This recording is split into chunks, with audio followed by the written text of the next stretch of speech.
Welcome to Glanders Motors in Peterhead. My name's Mark Stevenson. I'm not the normal face for videos for good reason, but Matthew's nowhere to be found today. He doesn't like when somebody else takes the video camera, so it makes it all the more enjoyable. We're here today to talk to you about what the different words, what the different types of electrification are.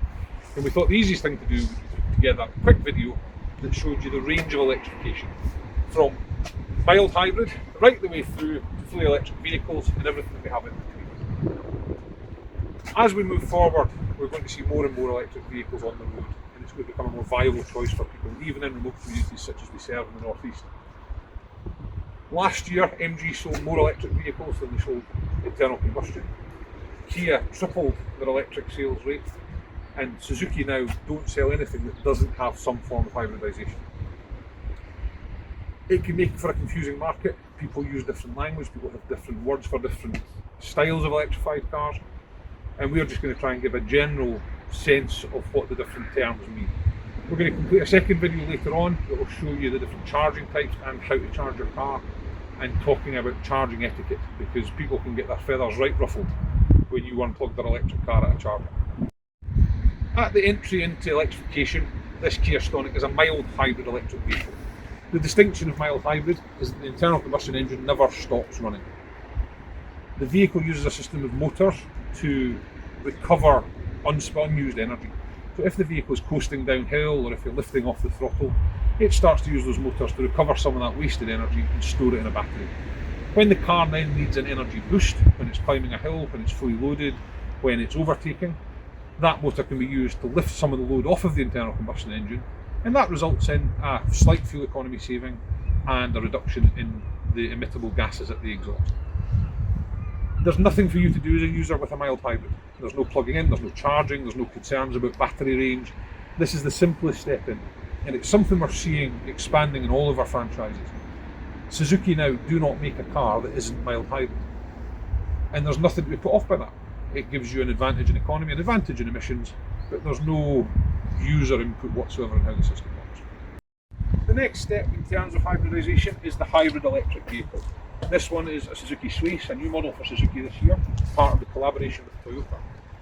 HEV, hybrid electric vehicle, has both the internal combustion engine and a battery powered motor. There is no plugging in, there is no running out of electricity, there is no facility for you to worry about range anxiety.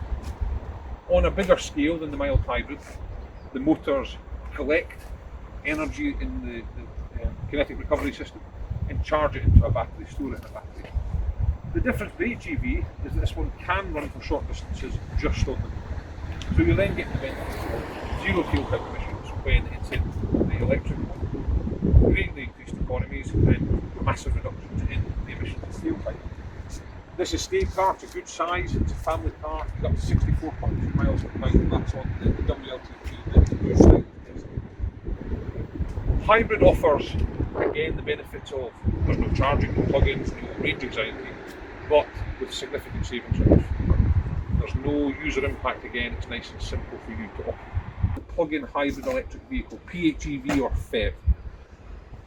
These got quite a reputation a few years ago in the Mitsubishi Outlander, where there were massive grants and huge tax advantages available. The beauty of PHEV is this gives a best of both worlds setup. This has an approximately 30 mile purely battery range that requires you to plug into a wall charger.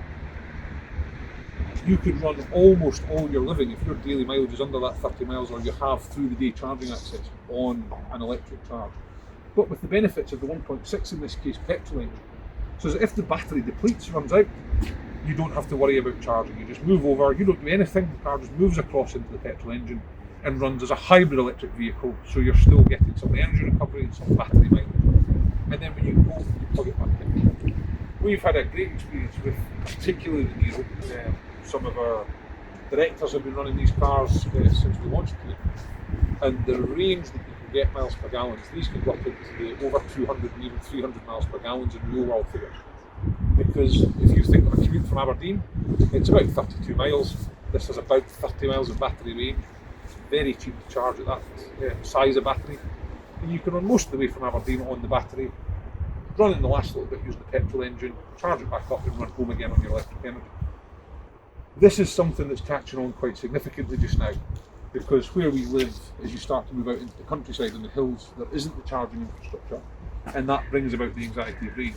With PHEV, most of your running, our average drive is 6 or 7 miles nowadays, most of your running can be done fully electric, but with the safety net of the internal combustion engine.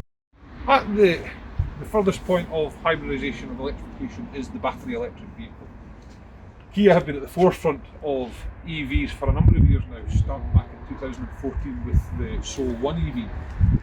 This is the new Soul EV, we have the Nero EV, and Kia have another electric platform joining us in 2021, probably in about Q4.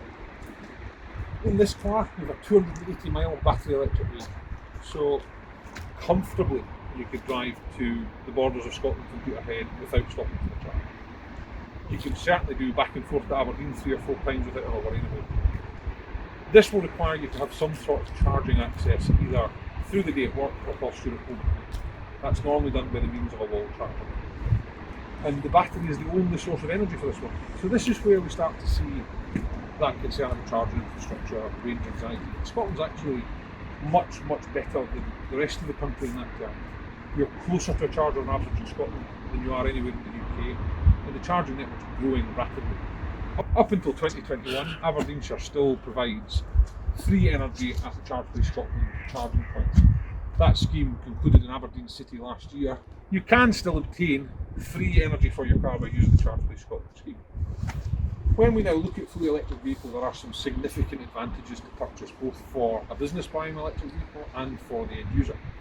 The Soul EV qualifies for the plug-in car grant. That's £3,000 of government support to reduce the purchase price of the car.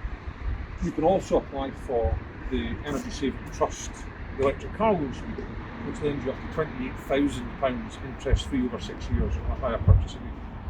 That would be an equivalent saving of somewhere between £5,000 and £6,000 in interest charges if we were to use traditional financing to pay for the car. From a company perspective, electric vehicles qualify for 100% capital write-off in year 1. At the moment, there is no company car tax for an electric vehicle driver. It does go up in April, but to only a very small payment. There's no road tax. Your fuel cost is much cheaper because you're buying electricity, not dead dinosaurs. And as we stand at the moment, to fully charge that car from empty would cost you £7 or £8, depending on the domestic tariff you use. Energy providers are getting smarter. There are midnight till 6 tariffs at reduced tariff rates. And some of the suppliers now are even offering free energy through the night to allow you to charge your electric car. Battery electrics are all automatic and they provide fantastic acceleration, very quiet operation, generally very high levels of specification and tech. There is a higher purchase price generally with an electric vehicle, but for example, the MG ZS EV starts at just £26,500 and is available just now with 0% finance. So they're not that much more expensive in some cases, but the savings are very real. And of course, at the tailpipe, it's zero emissions. One of the objections to electric vehicles is how pollutant producing the batteries is. And there is an element of truth in that. They're getting better all the time. They're starting to develop recycling technology for batteries. And people sometimes forget that producing petrol is hardly a clean process. So today we can unveil for the first time the newest addition to the Galanders family. This is the LEVC VM5, our first electrified commercial vehicle. LEVC are the London Electric Vehicle Company, famous for making the London black cabs.